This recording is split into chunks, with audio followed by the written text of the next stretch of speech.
Hello dear students, welcome to Gateway classes. Operating system पढ़ रहे हैं हम लोग। शेड्यूलिंग के बारे में बात कर रहे थे और हम बिल्कुल लास्ट शेड्यूलिंग पे पहुंच गए थे। प्रीवियस लेक्चर में हमने डिस्कशन किया था कि मल्टी लेवल क्यू शेड्यूलिंग क्या होता है, multi level feedback queue scheduling क्या होता है and what is the difference between multi level queue scheduling and multi level feedback scheduling. ठीक है। और मैंने आपसे कहा था कि नेक्स्ट लेक्चर में we will discuss about the multi processor scheduling. तो चलिए आ जाते हैं सीधे मल्टी प्रोसेसर शेड्यूलिंग पे। We have discussed all this. बात करते हैं मल्टी प्रोसेसर शेड्यूलिंग की। तो बात यहां से शुरू होती है कि जितनी भी शेड्यूलिंग अब तक हमने पढ़ी, जितनी भी scheduling, round robin scheduling, F scheduling, F scheduling, multi level Q, multi level feedback Q, तो हमने जितनी भी शेड्यूलिंग एल्गोरिथम अब तक पढ़ी वो सब हमने पढ़ी यूनी प्रोसेसर के लिए। लेकिन अगर there are more than one CPU, अगर सीपीयू एक से ज्यादा है, तो आप कैसे प्रोसेसेस को शेड्यूल करोगे? वो जो शेड्यूलिंग मैकेनिज्म है, वो जो शेड्यूलिंग क्राइटेरिया है, that is known as multi processor scheduling. जैसे नाम से ही पता चल रहा है, when there are more than one processor. Process क्या है? वो प्रोग्राम जो रनिंग स्टेट में है। यहाँ पे क्या लिखा है? प्रोसेसर। प्रोसेसर एक से ज्यादा है। तो जब एक से ज्यादा प्रोसेसर हैं, तब शेड्यूलिंग क्राइटेरिया क्या होगा, तब शेड्यूलिंग कैसे इंप्लीमेंट होगी, उसके में बारे में बात करनी है। तो एक क्वेश्चन आपके एग्जाम में आ जाता है, what do you mean by multi processor scheduling. तो बात करते हैं, चलिए। इन मल्टी प्रोसेसर शेड्यूलिंग क्या मतलब है? मल्टीपल सीपीयूज की बात हो रही है। मैंने अभी जैसे आपको बताया, मल्टी प्रोसेसर शेड्यूलिंग का मतलब है there are number of CPUs, number of processing elements. Number of processing elements mean PE1, PE2, PE3, number of processing element up to processing element n। और अगर आपके पास n नंबर ऑफ प्रोसेस हैं, P1, P2, P3 and Pn, तो how ये कहां पे होंगे? ये होंगे एक रेडी क्यू के अंदर। ये कहां पे होंगे? रेडी क्यू के अंदर। तो ये नंबर ऑफ प्रोसेसर्स को, नंबर ऑफ सीपीयू को आप ये कैसे एलोकेट करेंगे प्रोसेसेस को, that scheduling is known as multi processor scheduling. Multiple CPUs are available and hence load sharing becomes possible. Obviously, when there are number of processes, what is your objective? Our objective is कि we should increase the CPU utilization. We should maximize the resource utilization. और यहाँ पे तो अब आपका target बिल्कुल बढ़ गया, because you have number of parallel में नंबर ऑफ प्रोसेसिंग एलिमेंट्स। तो आपके पास कुछ प्रोसेसेस हैं, अगर आप लोड बैलेंसिंग नहीं करेंगे तो कैसे एग्जीक्यूशन होगा, ये बात भी ध्यान रखनी है। तो hence load balancing, load sharing becomes possible. However multiple processor scheduling is more complex. Obviously, when there is only one processor, that scheduling is simpler in comparison to as compared to the single process scheduling. ये processing जो है, जो multiple processor के साथ होगी, that is somewhat complex but obvious. Multiprocessor scheduling refer to the process of efficiently assigning task. Task क्या है आपके? Efficiently assigning task का मतलब है आपके processes, लिखा भी है, और processes to multiple processors in a multiprocessor system when there are number of processes, number of processors या number of cores। ये भी मालूम है आपको, एक प्रोसेसर के पास कई कोर होते हैं, डुअल कोर है ना, ये आपके पास मालूम होगा। 4 होते हैं, 8 होते हैं, तो ये टेक्नोलॉजी भी आप जानते हैं, यानी कि एक से ज्यादा थ्रेड्स भी होती हैं। तब कैसे करते हैं? तो मल्टी प्रोसेसर शेड्यूलिंग कहां पे लगेगी? When there will be number of processors, unlike single processor system where task are scheduled to run on a single CPU. जैसे कि जो सिंगल प्रोसेसिंग सिस्टम था, उसमें क्या था? केवल एक सीपीयू था। Multi process system have the advantage of parallel processing. कैसे बनता है पैरेलल प्रोसेसिंग का डायग्राम? ऐसे बना लेते हैं, when there are number of processing element number of CPU1, you can say CPU2, CPU, this is CPU2 and CPUn। और सबके पास क्या होगा? Memory unit 1, memory unit 2, memory unit, you can say memory unit n, है ना। तो ये कैसे होगा? जब आप एक प्रोसेस P1 इसे सप्लाई करोगे, एक प्रोसेस P2 इसे प्रोवाइड करोगे, Pn प्रोसेस इसे सप्लाई करोगे। तो what is this? This is not sequential execution, this execution is known as parallel execution. How it will be achieved?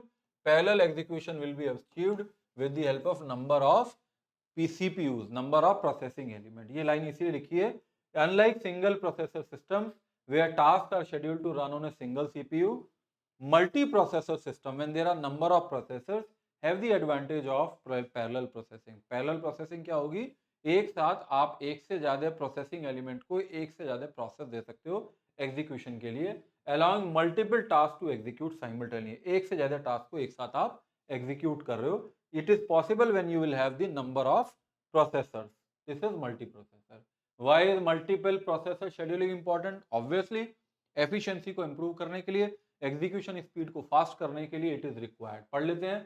Multiple processor scheduling is important. Why it is important? It is important because it enables a computer system to perform multiple tasks simultaneously, parallelly, which can greatly improve overall system performance and efficiency। execution की efficiency को improve करने के लिए हमारे पास एक processor से अगर ज्यादा प्रोसेसर होंगे तो एग्जीक्यूशन की स्पीड फास्ट हो जाएगी, एफिशिएंसी इंप्रूव हो जाएगी। Approaches to multiple processor scheduling, कैसे मल्टीपल प्रोसेसर शेड्यूलिंग को या फिर मल्टी प्रोसेसर शेड्यूलिंग को इंप्लीमेंट करते हैं? दो तरीके हैं।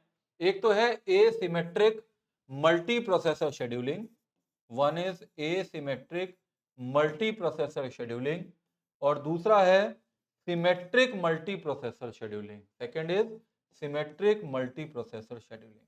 समझ लेते हैं इसको। एसिमेट्रिक का मतलब है व्हेन मल्टी प्रोसेसर का मतलब है एक से ज्यादा सीपीयू, लेकिन एसिमेट्रिक का मतलब क्या है? जहां पे एक कॉन्सेप्ट होता है जिस कॉन्सेप्ट को हम बोलते हैं master slave system. Master slave system मतलब एक CPU among all the CPUs, एक सीपीयू मास्टर की तरह काम करेगा। क्या पढ़ रहे हैं हम लोग? शेड्यूलिंग पढ़ रहे हैं। मास्टर की तरह काम करेगा मतलब एक सीपीयू के पास अपना शेड्यूलर होगा, यानी उसी के पास ऑपरेटिंग सिस्टम होगा। वो बाकी सारे सीपीयू को प्रोसेस शेड्यूल करने का काम करेगा। कैसे करेगा? इस डायग्राम को देख लेते हैं।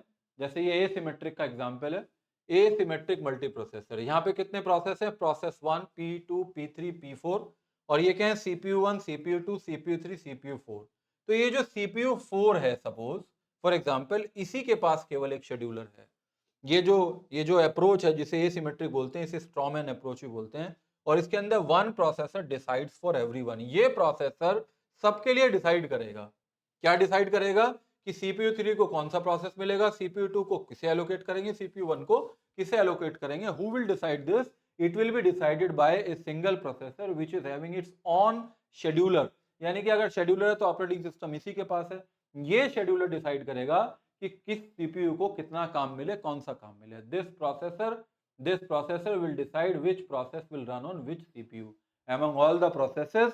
इन प्रोसेसेस में से किस प्रोसेस को कौन सा प्रोसेस मिलेगा, ये केवल एक सीपीयू का प्रोसेसर डिसाइड करता है, शेड्यूलर डिसाइड करता है। उसे क्या बोलते हैं? मल्टी प्रोसेसर शेड्यूलिंग बोलते हैं। किस टाइप की? Asymmetric multi processor scheduling. पढ़ लेते हैं।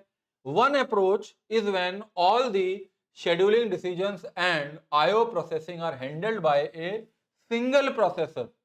वो अप्रोच जिसमें सारी बात, सारा काम, शेड्यूलिंग कौन डिसाइड करता है? एक processor, which is called the master server, जिसे हम क्या बोलते हैं? मास्टर बोलते हैं।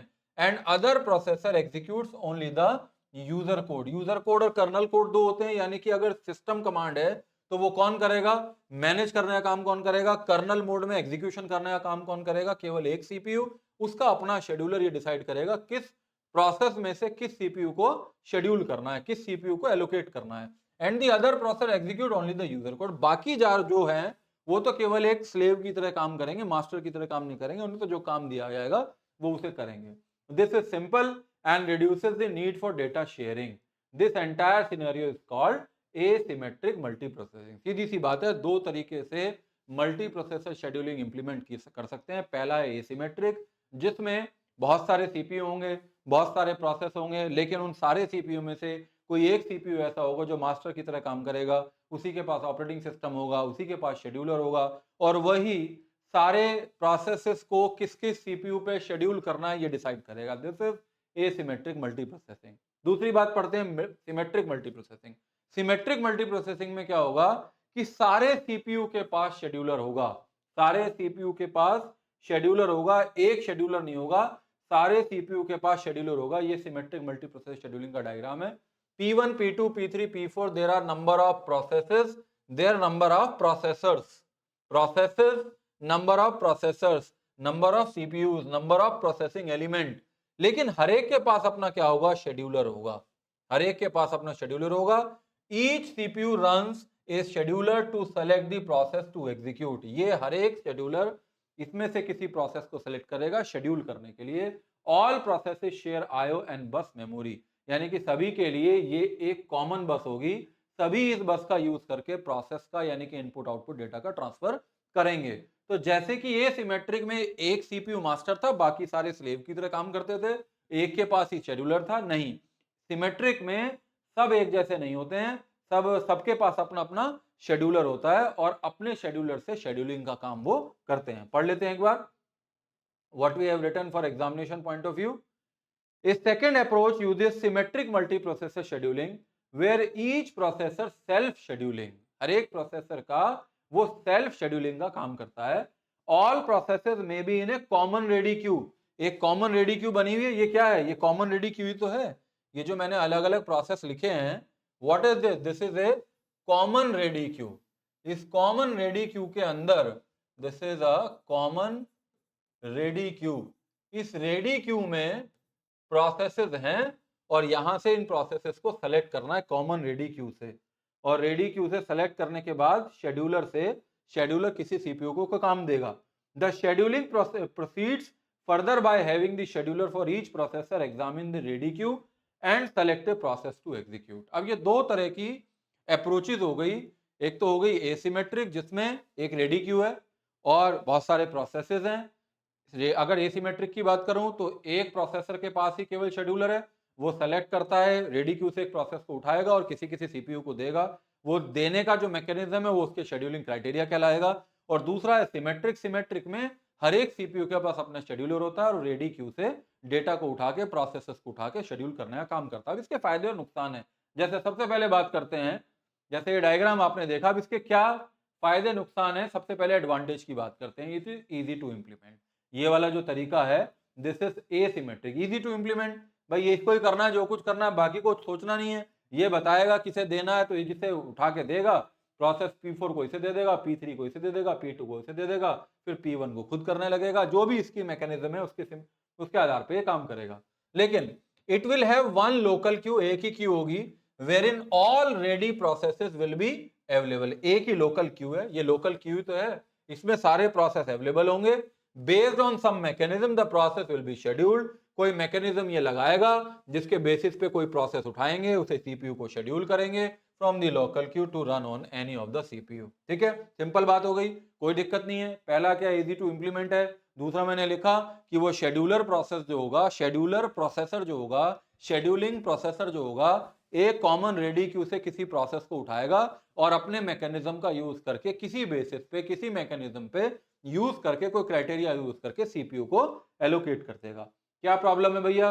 प्रॉब्लम ये है, मुझे दिखाई दे रही है एक प्रॉब्लम, कि ये उठाएगा, सब कुछ इसे ही करना है। भाई तुम्हें ही सोचना है, इन्हें कुछ नहीं सोचना है। शेड्यूलिंग की सारी रेस्पॉन्सिबिलिटी इसी की है। ये प्रॉब्लम हो गई इसके लिए ओवरहेड हो गया, परफॉर्मेंस डिग्रेडेशन हो गया। सारी बात, all CPUs are dependent on one master CPU scheduler to provide some process for execution. तो प्रॉब्लम आ गई ना। एक सिंपल तो है आर्किटेक्चर ये, लेकिन सारा काम इसे ही सोचना है, सारी ओवरहेड इसके साथ ही हो गई है। तो इन्हें जो डेटा मिलेगा वो इससे मिलेगा। तो भैया जितनी तेजी से काम कर पाएगा कर लेगा। इट विल बी, और notably it will B performance degradation, इससे परफॉर्मेंस डिग्रेड हो जाएगी। तो आपने एडवांटेजेस भी पढ़ लिए, डिसएडवांटेज भी पढ़ी है। ये डायग्राम मैं आपको एक्सप्लेन कर चुका कि ये कौन सा डायग्राम है, सिमेट्रिक मल्टी प्रोसेसर शेड्यूलिंग। अब सिमेट्रिक मल्टी प्रोसेसर शेड्यूलिंग जिसके अंदर हर एक सीपीयू के पास शेड्यूलर होता है और हर एक सीपीयू ये डिसाइड कर सकता है कि रेडी क्यू से मुझे कौन सा प्रोसेसर लेना है। तो यहाँ पे एक मेरे दिमाग में बात आ जाती है कि अगर एक ही रेडी क्यू है, अब दो तरीके से इंप्लीमेंटेशन इसका पॉसिबल है। One is global Q implementation, second is each CPU has its own local Q. पहला है कि केवल एक ही ग्लोबल क्यू है। अब भैया अगर एक ही ग्लोबल क्यू है तो ये जो सीपीयू है ये P4 को उठा लेगा और ये CPU 3 भी P4 को उठा लेगा। ये क्या है, सीपीयू मुझे क्या पता तुमने क्या उठाया, तुम किस प्रोसेस के ऊपर काम कर रहे हो। ये भी इसी के ऊपर काम करना कर देगा, ये भी इसी के ऊपर काम करना शुरू कर देगा। तो यहाँ पे आपको कुछ और इंप्लीमेंटेशन की जरूरत है, आपको कोई ऐसा लॉकिंग मैकेनिज्म लगाना पड़ेगा जिससे कि अगर एक प्रोसेस एक बार किसी प्रोसेसर के ऊपर काम कर रहा है तो दूसरा प्रोसेस उसके ऊपर काम ना करे। तो क्या प्रॉब्लम है, पढ़ लेते हैं। ग्लोबल क्यू की अगर मैं बात करूं, symmetric scheduling using global Q, यानी कि एक रेडी क्यू है, ग्लोबल रेडी क्यू। इसी ग्लोबल रेडी क्यू से सीपीयू 1 भी काम कर रहा है, सीपीयू 2 भी उठा रहा है, सीपीयू 3 भी कर रहा है, एन नंबर ऑफ सीपीयू सभी एक ग्लोबल क्यू पे काम कर रहे हैं, ये मतलब है इसका। तो क्या है, सेम प्रोसेस में सेलेक्ट सेम प्रोसेसर में select same process from global ready queue. ये प्रॉब्लम आ सकती है कि सीपीयू 1 ने भी प्रोसेस P1 के ऊपर काम करना शुरू कर दिया और CPU 3 ने भी P1 के ऊपर काम करना शुरू कर दिया। यही बात है ना कि ग्लोबल है, पता नहीं है, बिल्कुल सेपरेट है, आपका शेड्यूलर अलग है, CPU 1 का शेड्यूलर उसके पास है, CPU N का शेड्यूलर उसके पास है। तो कह रहा सेम प्रोसेसर में select same process P1 P2 P3 में से सेम प्रोसेसर का मतलब है सेम CPU, सेम प्रोसेसर में सेलेक्ट सेम प्रोसेसर। अच्छा, प्रोसेसर में select same processes, same processor नहीं, प्रोसेसर में select same process from global ready queue, यानी कि सीपीयू 1 ने भी वही प्रोसेस ले लिया, सीपीयू 2 ने भी वही प्रोसेस लिया। सॉल्यूशन क्या है, at a time only one processor will access the ready queue. इसका सॉल्यूशन क्या है, एक समय में एक ही प्रोसेसर रेडी क्यू को एक्सेस करेगा इफ इट इज ग्लोबल। क्योंकि आपको मालूम है जब भी कोई ग्लोबल वेरिएबल होता है तो ग्लोबल क्यू में एक्सेसिंग के लिए आप लॉकिंग मैकेनिज्म लगाते हो। क्यों लगाते हो, क्योंकि वहां पे डेटा इनकंसिस्टेंसी की प्रॉब्लम आ जाती है। ये बिल्कुल वैसा ही है, जब सारे सीपीयू, जब एक से ज्यादा सीपीयू किसी एक प्रोसेस के ऊपर काम करना शुरू कर देंगे तो आप कह सकते हो this is just like inconsistency. तो आपको क्या करना है, एट ए टाइम ऐसा कुछ करना है, at a time only one processor, एक ही CPU will access the ready queue. जब एक सीपीयू किसी रेडी क्यू को एक्सेस कर रहा है ग्लोबल में तो दूसरे को उसे यूज नहीं करना है। एडवांटेजेस क्या है, good CPU utilization, fair to all process. अगर इसके इस सिमेट्रिक की बात करूं मैं एडवांटेजेस की, सिमेट्रिक में पहले वाला जो है उसमें क्या है, गुड सीपीयू यूटिलाइजेशन है और fair to all process, fair chance मिलेगा। तो फेयर तो मिलेगा ही क्योंकि जब एक प्रोसेस यूज कर रहा होगा फिर दूसरा भी कर सकता है, फिर तीसरे को चांस मिलेगा, ऐसा मैकेनिज्म। डिसएडवांटेज क्या होगा, ये नॉट स्केलेबल है। नॉट स्केलेबल का मतलब है कि कंटेंशन प्रॉब्लम आ जाएगी फॉर दी ग्लोबल क्यू। सबको एक ही क्यू से डेटा को रीड करना है तो जो क्यू है उसमें वहां कंटेंशन की प्रॉब्लम आ जाएगी। सीपीयू 1 भी ग्लोबल क्यू से बात करेगा, सीपीयू 2 भी, सीपीयू 3 भी। और दूसरा क्या है, locking mechanism needed in scheduling. Locking mechanism आपको इंप्लीमेंट करना पड़ेगा, जैसे कि बताया at a time only one processor. तो कैसे इंप्लीमेंट होगा, you have to implement locking mechanism. तो this is not a good idea. दूसरा तरीका क्या है, दूसरा तरीका यह है symmetrical scheduling with separate queue for each CPU. हर एक सीपीयू के साथ, इसका डायग्राम भी बना सकते हैं, इसका डायग्राम भी बना सकते हैं, नेक्स्ट पे बना लेते हैं। जैसे एक ये प्रोसेस है, process P1, this is process P2, this is process P3 और दिस इज प्रोसेस P4। ठीक है, और ये हो गया CPU 1, दिस इज CPU 2, ये हो गया CPU 3 और ये हो गया CPU you can say 4, CPU 4। तो ग्लोबल में क्या है, इसमें क्या कह रहे हैं, इस दूसरा में symmetrical scheduling with separate queue for each CPU, separate queue for each CPU. एक क्यू इसकी बन गई रेडी क्यू, यहाँ पे प्रोसेसेस लगाएंगे, एक रेडी क्यू इसकी बन जाएगी, एक रेडी क्यू इसकी बन जाएगी, एक रेडी क्यू इसकी बन जाएगी। यानी कि जो कंटेंशन की प्रॉब्लम आ रही थी एक ग्लोबल क्यू में, वो प्रॉब्लम आप रिजॉल्व करना चाहते हो तो इस तरीके से एक्सेसिंग होगा। कैसे होगा, symmetrical scheduling with separate queue for each CPU.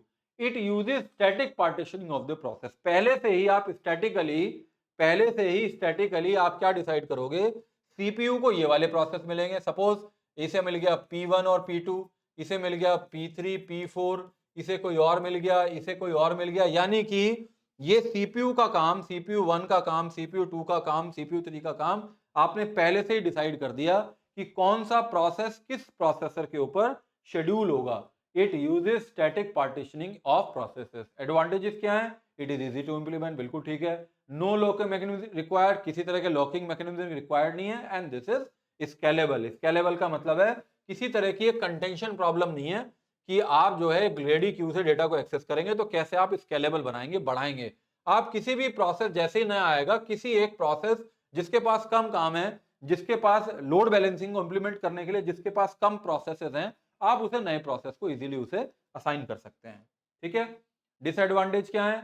Load imbalance है, किसी सीपीयू के पास तो ज्यादा प्रोसेसेस आ जाएंगे, किसी भाई देखिए हर एक चीज का कुछ फायदा है तो कोई नुकसान है, कुछ आपको एक्स्ट्रा ओवरहेड लगाना पड़ेगा। किसी सीपीयू के पास तो ज्यादा प्रोसेस आ जाएंगे, किसी के पास कम प्रोसेस आएंगे, क्योंकि प्रोसेस फ्यूचर में कौन से आएंगे, कितने आएंगे, ये एज्यूम करना थोड़ा सा डिफिकल्ट टास्क है। ये हम पहले भी बात कर चुके हैं कि किस प्रोसेस का साइज कितना होगा, उसको कितने सीपीयू टाइम की रिक्वायरमेंट होगी, ये भी पता करना मुश्किल है। तो इसी तरीके से आगे आने वाले प्रोसेसेस कौन से हैं ये पता करना मुश्किल है। तो जैसे एक प्रोसेस आता है हम किसी एक क्यू को, किसी एक सीपीयू क्यू को असाइन कर देते हैं। तो ये भी एक तरह का ओवरहेड है इस लोड इम्बैलेंस को बैलेंस करने के लिए। ठीक है, तो how does multi processor scheduling work, काम कैसे करता है? वो तो दो अप्रोच थी, कौन कौन सी अप्रोच थी? पहली अप्रोच थी सिमेट्रिक, दूसरी थी पहली थी एसिमेट्रिक, दूसरी थी सिमेट्रिक। और सिमेट्रिक में भी दो तरह की इंप्लीमेंटेशन थी, जब ग्लोबल क्यू है और जब हमारे पास हर एक सीपीयू के लिए अलग अलग क्यू है। ये सब आप लिख सकते हो आपके एग्जाम के अंदर। How does multi processor scheduling work, सबसे पहले जो ध्यान रखता है वो किसका रखता है? लोड बैलेंसिंग का ध्यान रखता है। मल्टी प्रोसेसर शेड्यूलिंग के अंदर यहाँ पे बहुत सारे सीपीयूज हैं, तो ये किस बात का ध्यान रखता है? इसके पास एक इंपॉर्टेंट फैक्टर होता है load balancing. Multi processor scheduling implementation में आपको लोड बैलेंसिंग का ध्यान रखना पड़ता है। जो प्रोसेसर है जिसके ऊपर एक आप प्रोसेस एग्जीक्यूट करना चाह रहे हो, तो अगर मल्टीपल प्रोसेसेस हैं तो आपको इस बात का ध्यान रखना पड़ेगा कि किसके पास ज्यादा है किसके पास कम है। That balancing must be implemented. तो there are two general approaches, एक तो पुश माइग्रेशन, एक पुल माइग्रेशन। पुश माइग्रेशन का मतलब है कि वो टास्क देखे किसके पास प्रोसेस कम है, वो टास्क देखे। इन पुश माइग्रेशन ए टास्क रूटीनली चेक्स, वो जो प्रोसेस आ रहे हैं वो ये देखें किसके पास प्रोसेसेस कम है। पुश माइग्रेशन का मतलब है आप उसे check the load on each processor and if the finds an imbalance then it evenly distributes load on each processor by moving the processes from overloaded to ideal or less busy processor। Migration का मतलब है migrate करो processes को। अगर किसी एक processor के पास बहुत सारे प्रोसेसेस हैं और किसी एक प्रोसेस के पास कम प्रोसेसेस हैं, तो पुश माइग्रेशन का मतलब है ज्यादा जिसके पास प्रोसेसेस हैं वहां से आप पुश करो और प्रोसेसेस को माइग्रेट करो, कहां ले जाओ?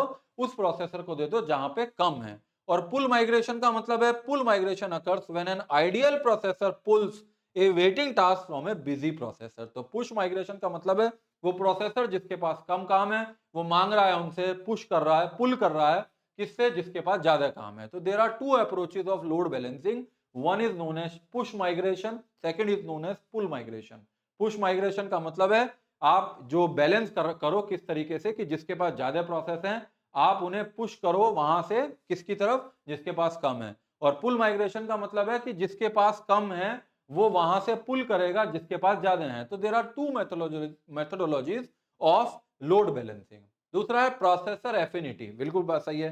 एफिनिटी का क्या मतलब है? एफिनिटी का मतलब यह है, प्रोसेसर एफिनिटी का मतलब यह है कि एक प्रोसेसर चाहता है कि मुझे इस सीपीयू पे काम करना है। ठीक है, ठीक है, उसने डिसाइड किया, उसके डिसाइड हो चुका है कि इस प्रोसेस को इस सीपीयू नंबर 1 पे एग्जीक्यूट होना है, लेकिन आप उसे माइग्रेट नहीं करना चाहते हो। क्यों? क्योंकि उसकी अपनी एक कैशे मेमोरी होती है। कैशे मेमोरी के बारे में आप जानते हो क्यों होती है कैशे मेमोरी? आप बार बार सीपीयू जो है किससे बात नहीं करना चाहता है? मेन मेमोरी से बात नहीं करना चाहता है। क्यों नहीं करना चाहता है? क्योंकि जो सीपीयू की स्पीड है और मेन मेमोरी की स्पीड है उसमें डिफरेंसेस हैं, टाइम ज्यादा लगता है। तो एक आर्किटेक्चर हमारे पास ये है कि हम स्पीड को इंक्रीज करने के लिए हम सीपीयू और मेन मेमोरी के बीच में cache memory which is known as high है, जो फास्टेस्ट मेमोरी जिसे बोलते हैं वो लगा देते हैं। L1 L2 L3 कैशे की कैशे हम इंप्लीमेंट कर लेते हैं। कैशे में क्या होता है? क्या जैसे हमने सीपीयू को किसी डेटा की रिक्वायरमेंट है तो सबसे पहले उसे डेटा को कहां से रीड करता है? कैशे से रीड करता है। मिल जाता है तो उस टर्मिनोलॉजी को क्या बोलते हैं? कैशे हिट बोलते हैं। और हमारी कोशिश ये रहती है कि 90% से ज्यादा कैशे हिट होना चाहिए, ये हमारी कोशिश रहती है इंप्लीमेंटेशन के टाइम पे। लेकिन अगर वो वहां से नहीं मिलता है तो कहां से मिलेगा? मेन मेमोरी से मिलेगा। नहीं मिलता है मेन से तो सेकेंडरी से मिलेगा। तो अल्टीमेटली मैं मानता हूं कि कहां से मिलेगा? मेन मेमोरी से मिलेगा। तो अगर कैशे से नहीं मिला तो और मेमोरी से मिला तो दैट इज कैशे मिस हो गया। हिट और मिस, हिट हमें बढ़ाना है। तो हिट कैसे बढ़ाओगे? जब अगली बार एक प्रिंसिपल पे आप काम करते हो कि हम क्या करते हैं, जब हम किसी डेटा को जो हमें कैशे में नहीं मिलता है तो हमें वो मेन मेमोरी से मिलता है, तो हम क्या करते हैं, हम कैशे में उसे राइट कर लेते हैं। क्या सोचते हुए कि फ्यूचर में हमें इस डेटा की जरूरत होगी तो फिर हमें मेमोरी पे ना जाना पड़े, कहां से मिल जाए, हमें कैशे से मिल जाए। तो उसकी भी दो पॉलिसी होती हैं, कैशे की दो पॉलिसी है राइट करने की, एक तो right through policy, right back policy. Right through का मतलब है कि पहले आपने कैशे में राइट किया और सीपीयू को दिया। राइट बैक का मतलब है पहले आपने सीपीयू को दिया और बाद में आपने सीपीयू के ऊपर काम करने के बाद उस डेटा को आपने कैशे में राइट कर दिया। तो ये बात अलग है कैशे हिट की, कैशे थ्रू और कैशे। तो अब होता क्या है इसमें, अगर एक प्रोसेसर एग्जीक्यूट हुआ सीपीयू 1 पे, सीपीयू 1 को वो डेटा कैशे में मिला, कैशे से नहीं मिला, मेन मेमोरी से मिला, तो उसने कैशे में राइट कर दिया, ये सोचते हुए कि अगली बार फिर से मुझे डेटा को चाहिए, जरूरत पड़ेगी तो कहां से लूंगा, कैशे से। लेकिन अब आपने उस प्रोसेस को माइग्रेट कर दिया किसी और सीपीयू पे, जो काम वो कर रहा था वो सारा काम बदल गया, अब दूसरा प्रोसेस आ गया। इसका मतलब आप क्या करना चाहते हैं, आप कैशे, आप इस वजह से प्रोसेस को माइग्रेट नहीं करना चाहते हैं। पढ़ लेते हैं। Processor affinity means a process means a process has an affinity for the processor on which it is currently running। वो चाहता है कि मैं जिस पर रन कर रहा हूं उसी पर रन करता रहूं। कैसे? when a process runs on a specific processor there are certain effects on the cache memory। कह रहा है कि कुछ इफेक्ट्स आएंगे कैशे मेमोरी पे, वही आएंगे कैशे मेमोरी पे इफेक्ट जो मैंने अभी आपको स्टोरी सुनाई। कैशे हिट होना चाहिए, अगर आपकी बार कैशे हिट नहीं हुआ तो फिर हमें उसे कैशे में राइट कर देना चाहिए, जिससे कि जब अगली बार प्रोसेस एग्जीक्यूट हो तो उसे फिर से मेन मेमोरी को रीड ना करना पड़े। तो ये सारे इफेक्ट आएंगे कैशे मेमोरी के साथ। The data most recently accessed by the process populate, populate मतलब write the cache for the processor and as a result successive memory access by the process are often satisfied in the cache memory. समझ रहे इस बात को? वो कह रहा है कि अब आपने कैशे से, अब आपने जिस डेटा की रिक्वायरमेंट थी, the data most recently access, जो भी डेटा आपने एक्सेस किया है उसे आप किसमें कर दीजिए, कैशे में पॉपुलेट कर दीजिए, राइट कर दीजिए। दी कैशे फॉर दी प्रोसेसर, उस प्रोसेसर की कैशे मेमोरी के लिए, एंड एज ए रिजल्ट, जिससे कि सक्सेसिव मेमोरी एक्सेसेस में जब अगली बार उस डेटा की जरूरत पड़े, बाय दी प्रोसेस, उस प्रोसेस द्वारा, are often satisfied in cache memory, वो मेमोरी में ना जाना पड़े, वो सेटिस्फाई हो जाए किसमें, कैशे में ही, वो हमें कैशे में ही मिल जाए। बिल्कुल ठीक है। Now if the process migrates to another processor, अगर वो प्रोसेस जिसने अभी अपना काम किया है, अपना डेटा कैशे में अपडेट किया है, राइट किया है, भैया क्या फायदा हुआ, ना if the process migrate to another process, अगर वो प्रोसेस किसी दूसरे सीपीयू पे जाना चाहता है, the contents of the cache memory must be invalidated. अब उस कैशे में जो अभी आपने राइट किया उस प्रोसेस के लिए किया था, उस काम के लिए किया था, वो दूसरे प्रोसेसर पे जा रहा है, तो आप उसे क्या करें, must be invalidated for the first processor and the cache for the second processor must be repopulated. तो आपने जब दूसरा टाइप का प्रोसेस आएगा तो उसके लिए आपको रीपॉपुलेट करना पड़ेगा, यानी कि उसके डेटा को आपको उस कैशे मेमोरी में लिखना पड़ेगा। Because of the high cost of invalidating and repopulating caches, because of, पहले तो आपने कैशे में पॉपुलेट किया, कैशे में राइट किया, कैशे हिट बढ़ाने के लिए किया, दोबारा मेमोरी पे ना जाना पड़े, कैशे मेमोरी से मिल जाए। पहले तो आपने कैशे को क्या किया, इनवैलिडेट किया, क्योंकि अब वो प्रोसेस माइग्रेट हो रहा है दूसरे प्रोसेसर के ऊपर, और फिर रीपॉपुलेटिंग कैशे, फिर दूसरा प्रोसेस जो है उसके लिए आपने कैशे मेमोरी को रीपॉपुलेट कर दिया। तो most of the symmetric multi processing systems try to avoid migration of processes. इसी वजह से आप इसे अवॉइड करते हो कि process migration should be avoided from one processor to another process and try to keep a process running on the same process. This is known as processor affinity. This phenomenon is known as processor affinity. This is in terms of multiprocessor scheduling। दोबारा दो शब्दों में बताता हूं, दो line में बताता हूं। एक प्रोसेसर है, एक प्रोसेस, उसकी अपनी कैशे मेमोरी है, यानी कि प्रोसेसर और मेन मेमोरी के बीच में कैशे मेमोरी है। कैशे मेमोरी में इसलिए राइट करते हैं कि जिससे अगली बार जब आप कैशे को हिट करना चाहें तो कैशे हिट हो जाए, मेन मेमोरी पे ना जाना पड़े।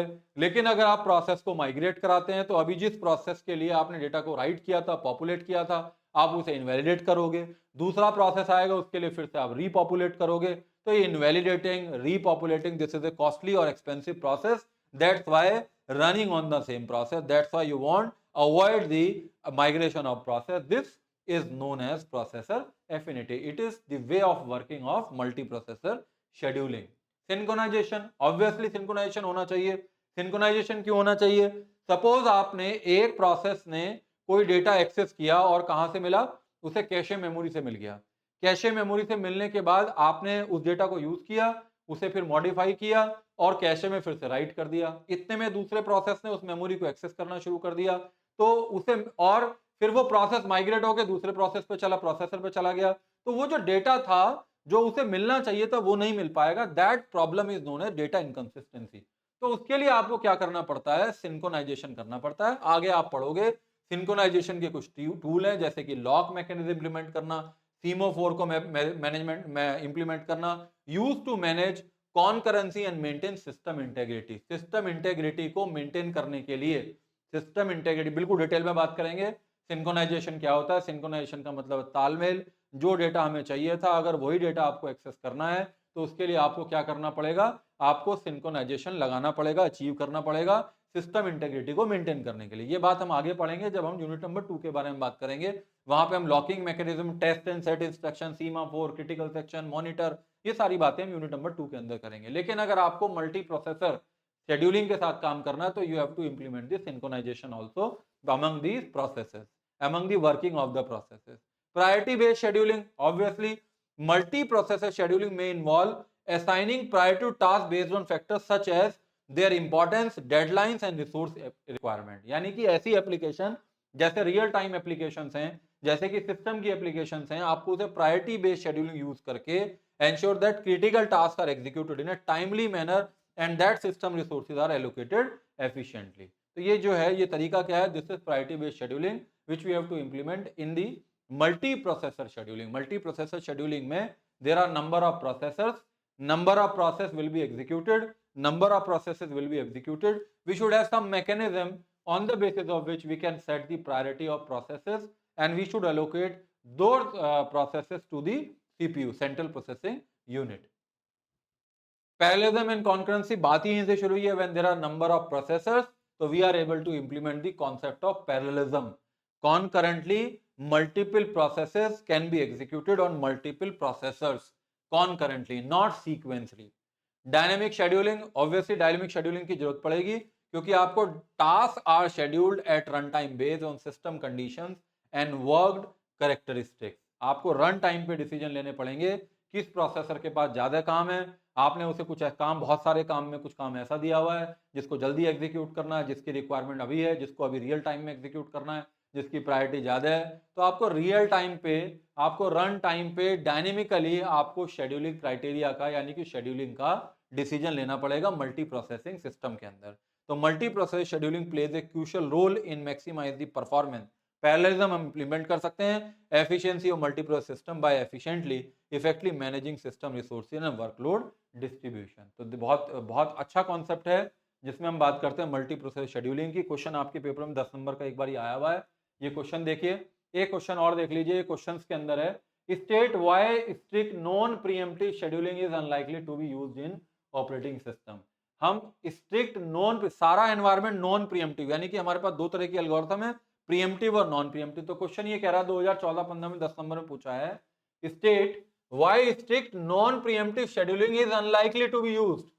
यानी कि सारी आप जो एग्जीक्यूशन कर रहे हो उसमें आप नॉन प्रीएम्प्टिव शेड्यूलिंग एल्गोरिथम को क्यों नहीं यूज करना चाहते, क्यों नहीं करना चाहते? सबसे पहली बात तो ये है, रिसोर्स यूटिलाइजेशन बढ़ाना है तो आपको प्रायोरिटी शेड्यूलिंग एल्गोरिथम का यूज करना पड़ेगा। नॉन प्रायोरिटी से नहीं चलेगा, नॉन प्रीएम्प्टिव से नहीं चलेगा, प्रीएम्प्टिव शेड्यूलिंग एल्गोरिथम का यूज करना पड़ेगा अगर आपको रिसोर्स यूटिलाइजेशन बढ़ाना है। आपने देखा है टाइम शेयरिंग जो सिस्टम होता है, राउंड रॉबिन कैसी एल्गोरिथम है? Round robin is a pre-emptive type of application, pre-emptive type of scheduling algorithm, जिसके अंदर आप क्या करते हो, सीपीयू यूटिलाइजेशन बढ़ाने के लिए और रेस्पॉन्सिवनेस को इंक्रीज करने के लिए सीपीयू का टाइम जो है सबको डिवाइड कर देते हो। तो वो क्यों करते हो? रिसोर्स यूटिलाइजेशन को बढ़ाने के लिए। रेस्पॉन्सिवनेस, बिल्कुल, अगर आप नॉन प्रीएम्प्टिव के साथ काम करोगे, एफसीएफएस के साथ काम करोगे कि बहुत बड़ा प्रोसेस है, छोटे प्रोसेस को रेस्पॉन्स ही नहीं मिलेगा, छोटे प्रोसेस को रेस्पॉन्स कम मिलेगा, जिसका सीपीयू बस कम होगा उसे रेस्पॉन्स कम मिलेगा, जिसका सीपीयू बड़ा है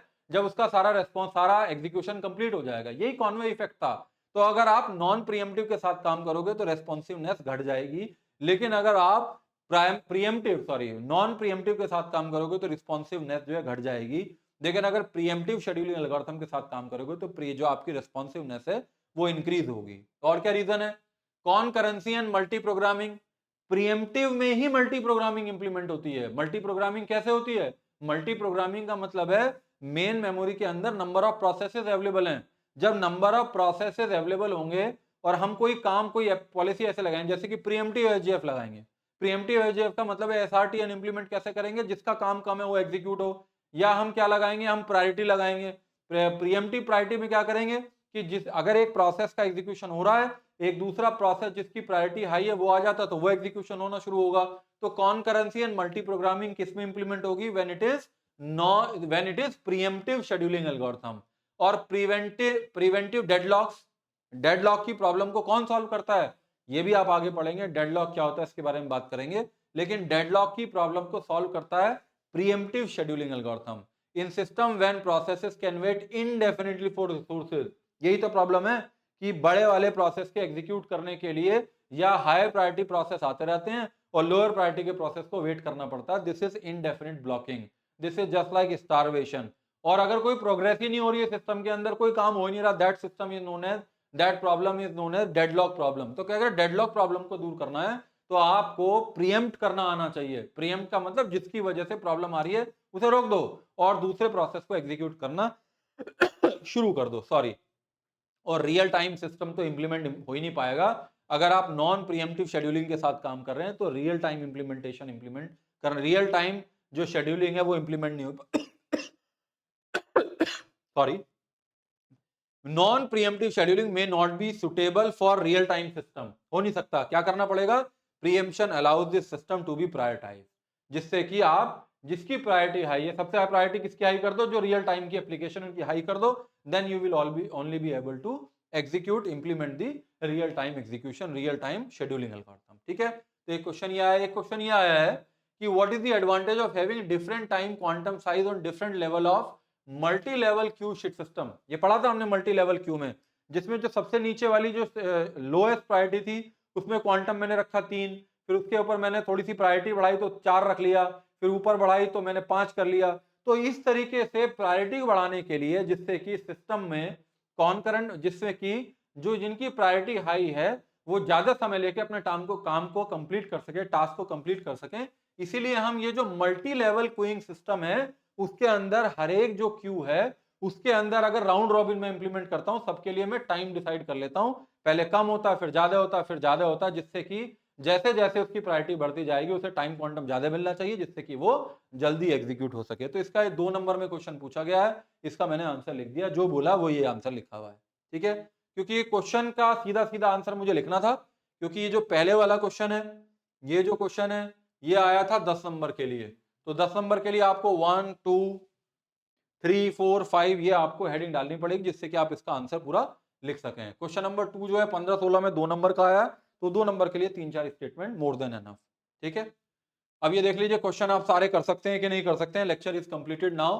what is the difference between preemptive and non preemptive scheduling? Yes, we can answer what is the difference between preemptive and non preemptive type of scheduling algorithm. State why non preemptive scheduling is unlikely to be used. We have answer.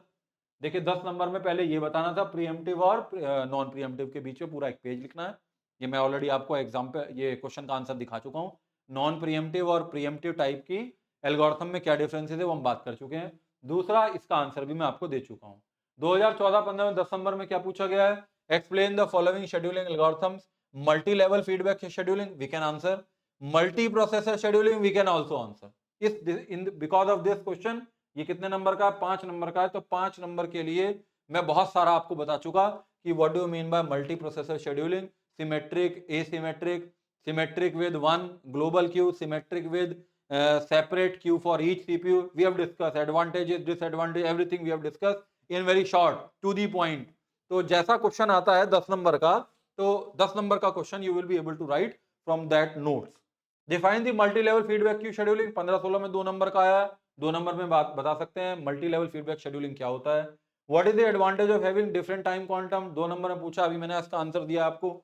Last question देखिए जो 2022-23 में 10 number का है। पिछले साल 2022-23 में 10 number का क्या क्वेश्चन पूछा गया है? Explain the following terms multi level feedback queue scheduling. We can answer very easily. Multi level feedback queue scheduling क्या होती है? Second is fix partitioning and variable partitioning. ये इस यूनिट का क्वेश्चन नहीं है। Fix partition and variable partition, it is from the unit number 4, it is from the unit memory. Memory के अंदर ही मेमोरी को फिक्स तरीके से और वेरिएबल पार्टीशनिंग करके यूज किया जाता है। एफिशिएंसी को इंप्रूव करने के लिए, ठीक है, मल्टी प्रोग्रामिंग को इंप्रूव करने के लिए। तो इसका आंसर हमें कब मिलेगा, जब हम बात करें। इसका मतलब इस क्वेश्चन को किसके नंबर के, कितने नंबर के लिए पूछा गया, 5 नंबर के लिए पूछा गया है, ठीक है। चलिए, ये शेड्यूलिंग कंप्लीट हो गया। इस यूनिट का जो लास्ट क्वेश्चन है उसकी तरफ बढ़ रहे हैं, और इस यूनिट का जो लास्ट टॉपिक है that is deadlock. Unit number 1 we have completed, unit number 3 में जो लास्ट टॉपिक है दैट इज डेडलॉक, इसके बारे में बात करेंगे। डेडलॉक क्या होता है, वो 4 कंडीशन कौन सी है जिसकी वजह से डेडलॉक होता है, प्रिवेंट कैसे करते हैं, इग्नोर कैसे करते हैं, अवॉइड कैसे करते हैं, रिकवरी कैसे करते हैं, ये चारों बातें करेंगे और कुछ न्यूमेरिकल्स को हम सॉल्व करेंगे, ठीक है। तो ऑल द वेरी बेस्ट, मिलते हैं नेक्स्ट लेक्चर में जिसमें हम बात करेंगे डेडलॉक के बारे में। Thank you very much, all the very best.